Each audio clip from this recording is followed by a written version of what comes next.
Très chers téléspectateurs, amis de Onde Africaine, bonjour. Aujourd'hui, nous allons vous parler de l'Est de la République démocratique du Congo, du conflit qui existe entre les Banyarwandais et les Congolais de l'Est. Et je viens de recevoir aujourd'hui un invité, un politologue, M. Kamamboko. Bonjour. Bonjour, Monsieur Justin. Merci d'avoir venu nous voir aujourd'hui. Nous allons parler de la République démocratique du Congo, où nous allons un peu débattre et voir quelles sont les solutions à trouver sur l'Est. Très chers téléspectateurs, comme je vous ai dit tout de suite, on vient de recevoir un politologue, M. Kamamboko. Nous allons parler aujourd'hui du conflit qui se situe à l'Est de la République démocratique du Congo et surtout au nord et au sud Kivu.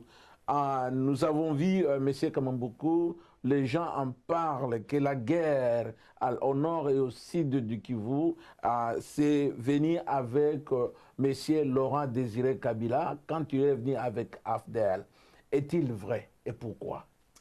Je pense pas que cette guerre, en fait, est venue avec Laurent Désiré Kabila parce que la source fondamentale de cette guerre, enfin, c'est même pas la guerre, je peux dire, c'est une agression.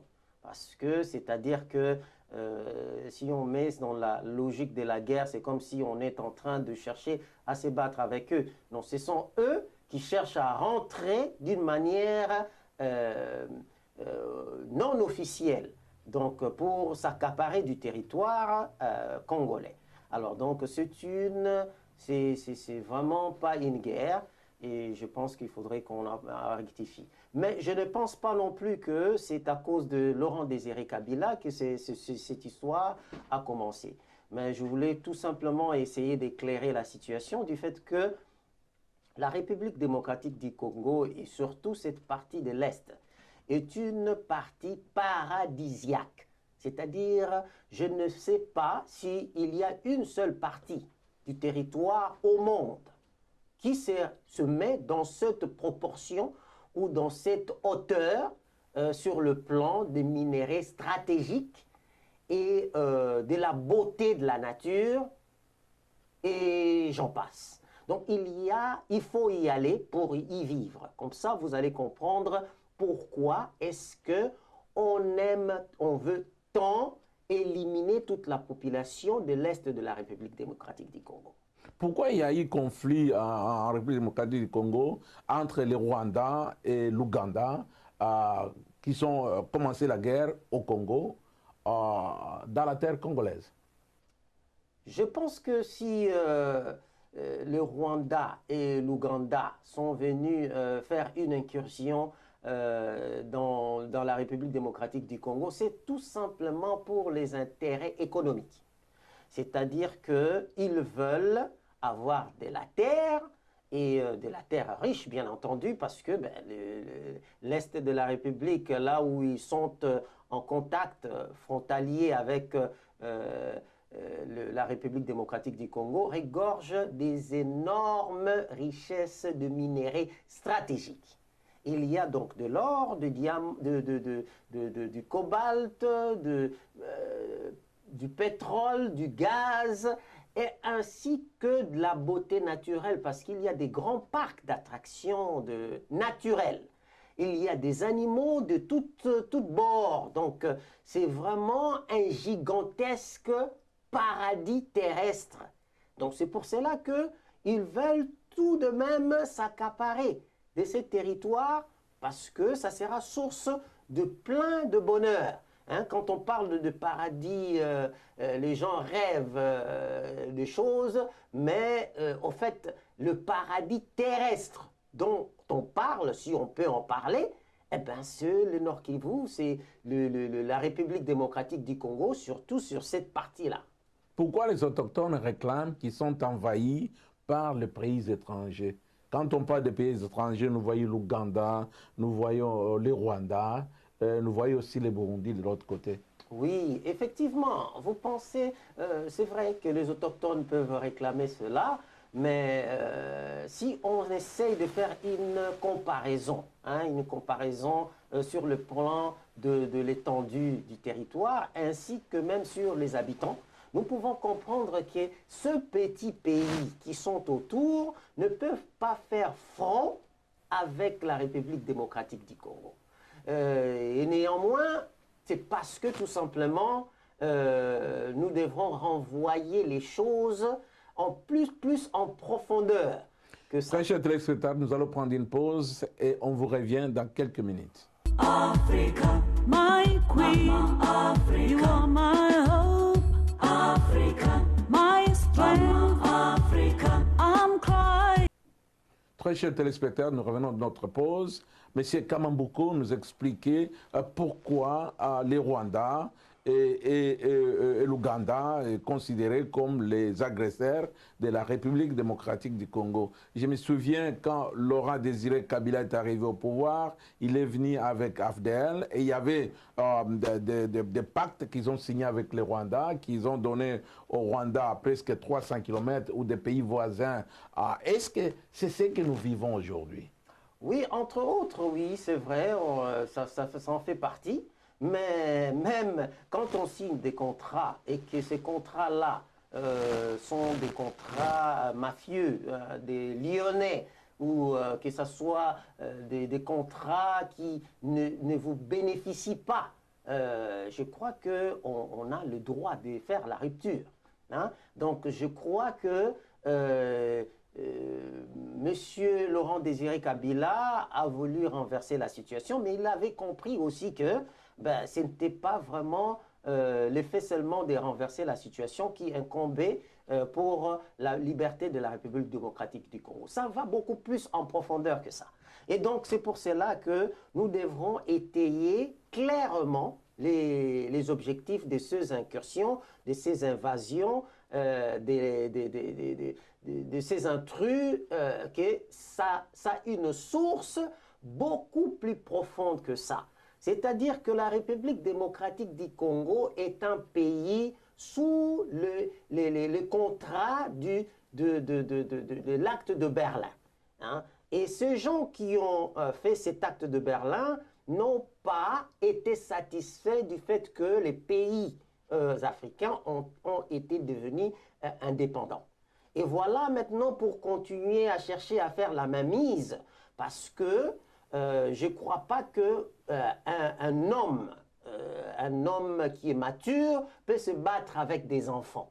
Vous voyez, si vous vous battez avec des enfants, c'est-à-dire que derrière ces enfants-là, il y a leurs parents qui se mettent derrière. Et ce qui se passe aujourd'hui en République démocratique du Congo, il faut qu'on le sache que derrière le Rwanda, derrière le Burundi ou l'Ouganda et tous les autres pays qui trouvent leur part du gâteau en République démocratique du Congo, parce que le peuple congolais lui-même, il n'est presque pas au courant de ce qui se passe. Donc, il faut qu'il sache que c'est venu de ces gens qui sont des instigateurs directs, qui veulent engager au fait des petits pays ou des enfants, comme je l'ai décrit, pour essayer de se montrer comme les fronts du combat. Vous voyez? Donc c'est pour cela qu'aujourd'hui, nous pensons, la plupart des Congolais pensent que c'est Laurent Désiré Kabila qui a amené la guerre, ou ce sont les Ougandais. Non, ce sont les Ougandais, bien sûr, qu'on voit devant, mais derrière eux, il y a toute une situation qui se passe derrière, que l'on sait qu'il faut aller beaucoup plus en profondeur et éduquer les peuples congolais pour qu'ils arrivent à comprendre. C'est pour cela, cette invasion, cette guerre d'invasion consiste à ce que tous les peuples congolais de n'importe quelle région que ce soit soient impliqués essentiellement de ce qui se passe. Les autochtones à l'est, surtout au nord, Sud Kivu, réclament le départ de la MONUSCO. Pourquoi? Oui, parce que la MONUSCO est une institution normalement qui devrait être là pour mettre la paix en République démocratique du Congo. Alors lorsque cette mission ne peut pas se démontrer, ne peuvent pas apporter de la garantie et qu'aujourd'hui, nous continuons à constater que la population ne continue qu'à subir des pertes de vie, des blessures, enfin, il y a tout ce qui se passe des raisons fondamentales que la mission de la MONUSCO est complètement nulle et non avenue. Parce que, écoute, ils devraient être là pour la paix. Donc, normalement, avec tous les équipements qu'ils ont, ils devraient arrêter à ce que la population puisse payer le prix de ça. Et comme ça ne se passe pas ainsi, c'est le droit du peuple de revendiquer qu'ils puissent quitter notre territoire du fait qu'ils n'accomplissent pas la mission. Donc, c'est-à-dire qu'on doit essayer de comprendre pourquoi, plutôt, ils ne font pas la mission. Et c'est ce qui cache l'autre partie de la version réelle du combat. Très chers téléspectateurs, on va prendre une pause et on vous revient dans quelques minutes. Africa, my queen, Africa, you are my hope, Africa, my strength, Africa, I'm crying. Très chers téléspectateurs, on vous parlait tout de suite de la MONUSCO. J'ai une question à poser, monsieur le politologue Kamambuko. Pourquoi Rouberois et Moïse Nyarugabo sont considérés comme les influents dans les conflits à l'est de Banyamulenge, donc les Rwandais qui sont à l'est, avec les autochtones? Bien sûr que oui. Quand vous avez des gens qui connaissent bien le pays, en fait, on les envoie comme étant des ambassadeurs, comme étant des espions, pour essayer de comprendre et d'étudier, rapporter des informations et manipuler la population et essayer de parler dans des instances internationales pour essayer d'apporter une certaine garantie, une certaine confiance. C'est pour cela que, écoutez, ils sont là pour jouer leur rôle comme les enfants de cœur. Vous voulez me dire que les Banyamulenge sont des Congolais? Les Banyamulenge sont à l'origine de peuples qui sont venus du Rwanda. Alors, donc, s'ils ont obtenu la nationalité congolaise, c'est-à-dire qu'ils sont devenus des Congolais, mais cela ne veut pas dire qu'ils sont des autochtones du pays, du fait que la terre du Congo appartient bien à plusieurs ethnies. Que nous savons aujourd'hui à partir de la loi qui a régi la République démocratique du Congo du Congrès de Berlin, au fait, qui regroupe toutes les ethnies de la République démocratique du Congo, et à l'intérieur, il n'y a jamais eu une ethnie qui s'appelle Banyamulenge. Ça n'a jamais existé.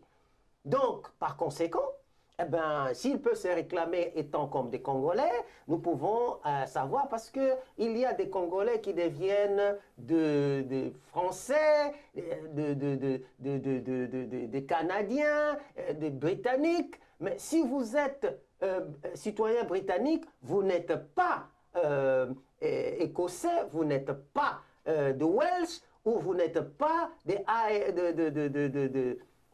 de n'importe quelle ethnie qui se trouve dans l'intérieur du Royaume-Uni. Donc c'est pour cela que nous disons que les Banyamulenge ne sont pas des Congolais, parce que chaque tribu appartient, chaque partie de la terre du Congo appartient à une ethnie qui sont des ayants droit hériter par leurs ancêtres. Monsieur, Son Excellence Félix Antoine Tshisekedi avait dit encore un jour à Londres que les Banyamulenge sont des Congolais. Il s'est basé à quoi? Bon, je pense qu'il s'est basé exactement de ce que je venais de dire, que l'obtention de la nationalité.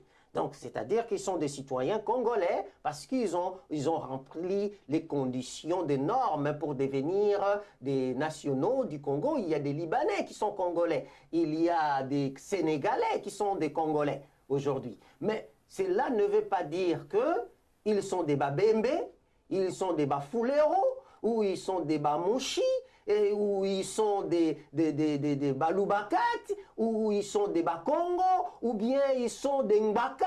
et tout ça là. Donc, toutes ces ethnies, ce sont des ethnies qui sont répertoriées dans l'intérieur de la République démocratique du Congo. Et chaque nom est attribué avec une partie de la terre. Et les Banyamulenge n'ont pas de terre à l'intérieur de la République démocratique du Congo. Je tiens bien à le souligner, et ça, c'est clair, et c'est très objectif, et c'est complètement clair. Pourquoi les Banyamulenge, les Rwandais qui s'appellent Banyamulenge, ils ont pris les armes contre les autochtones? Bon, les Banyamulenge, s'ils ont pris les armes contre les autochtones, du fait qu'il y a une résistance. Quand vous entrez, vous voulez prendre quelque chose par les biais de la diplomatie ou d'être malin ou d'autres moyens intelligents pour pouvoir s'accaparer du territoire et que ça ne marche pas, eh bien, vous allez essayer d'exercer la force en croyant peut-être que le peuple congolais, comme il est très accueillant et très passif, cela peut se passer comme une lettre à la poste. Est-il vrai qu'il y a eu trop de manipulation de la part des Rouberois et de Moïse Nyarugabo au gouvernement de Kabila? Bien entendu, vous comprenez qu'il y a tellement eu des infiltrés au sein de la République démocratique du Congo. Hein? Il est très important que le président, le troisième président de la République démocratique du Congo, le monsieur... Félix. Le troisième président, c'est... Kabila? Kabila, Laurent Désiré Kabila. Lui-même, il a déclaré officiellement, il y a des vidéos qui sont là, hein, que l'État a été infiltré jusqu'au sommet. Donc, il n'y a pas d'explication, il n'y a pas photo avec ça. Vous comprenez? Très chers téléspectateurs, nous allons prendre une pause et on vous revient dans quelques minutes. Africa, my queen, Africa, you are my hope, Africa, my strength, Africa, I'm crying. Très chers téléspectateurs, nous revenons de notre pause. J'ai avec moi mon invité, M. Kamambuku, qui nous parle du conflit qui surge à l'est de la République démocratique du Congo, où nous avons le nord et le sud Kivu. M. Kamambuku, après tout ce qu'on voit, ce qui se passe à l'est de Adef Nalu, qui tue les gens en égorgeant les gens, nous voyons aussi au sud Kivu, où il y a conflit des autochtones entre les Babembe, les Banyindu, les Bafulero, contre les Rwandais, que l'on appelle les Banyamulenge. Quelles sont les solutions que vous envisagez qu'on pourra donner à M. Félix Antoine Tshisekedi pour essayer d'en finir avec cette guerre? Bon, les solutions sont très pragmatiques. Vous comprenez, parce que Félix Tshisekedi est un héritier de l'UDPS. Il est devenu président de la République grâce au nom de son père. Parce que c'est lui qui a fait la carrière politique et c'est lui qui a les prérogatives de l'état de droit, de propulser la démocratie reconnue par tous les Congolais. Monsieur Tshisekedi Wamulumba, il a laissé un héritage. Cet héritage-là se résume en 3. La première chose, c'était l'unité nationale. OK. La deuxième chose, c'était la démocratie, l'état de droit. Oui. Et la troisième chose, c'est la prise en charge des Congolais. Les responsabilités. Le peuple d'abord. Vous voyez? Donc, si j'ai des conseils et que Monsieur le Président de la République, Félix Antoine Tshilombo, peut suivre cette émission, il saura que je n'ai pas dit le contraire. C'est ce qu'a dit son père et nous gardons ces testaments religieusement. C'est-à-dire que nous la respectons, nous devrons l'honorer. Et donc, lui, en tant que chef de l'État de la République démocratique du Congo, il devrait faire en sorte que l'unité nationale soit régnée, la démocratie, donc l'état des droits, ainsi que le respect des autochtones, de la volonté des autochtones. Le peuple de ces territoires, qu'est-ce qu'ils veulent? Ne croyez-vous pas qu'il doit nécessairement s'impliquer? Qui doit s'impliquer? Le président de la République. Parce que l'Est est automatiquement considéré comme oublié. Voilà, absolument. Voilà, c'est pour cela que j'ai réitéré donc, les vœux de son père, qui est donc l'initiateur de l'UDPS, hein, donc l'Union nationale pour la démocratie et le progrès social. Donc c'est sa volonté, hein, la volonté du défunt, de l'héros national. Et donc c'est ça, hein, c'était que le président de la République devrait s'impliquer avec toute force, hein, dans cette histoire pour essayer de faire la volonté du peuple de l'Est de la République démocratique du Congo. Parce que ce sont eux qui sont les ayants droit. Hein. Ce sont eux qui ont, à qui leurs ancêtres ont légué ces territoires. Et ce sont eux aussi qui vivent au quotidien les réalités de ce qui se passe là-bas. Vous voyez? Donc ce sont eux le seul peuple qui peuvent dire haut et fort leur volonté. Et donc c'est pour cela que nous voulons que le président de la République puisse poser des actes d'accompagnement réels, hein, pour ce peuple qui veulent leur volonté soit réalisée. Monsieur Kamambouko nous dit que le peuple veut que leur souveraineté doit respecter. C'est au pouvoir du président de la République, Monsieur Félix Tshisekedi, de comprendre que les autochtones, ils ont besoin de leur souveraineté et les étrangers doivent partir ou avoir des cartes comme d'autres étrangers dans d'autres pays ou avoir des nationalités appliquées comme dans d'autres pays. Très chers téléspectateurs, nous sommes tout juste à la fin de notre émission et on se voit à la prochaine. I want to praise you.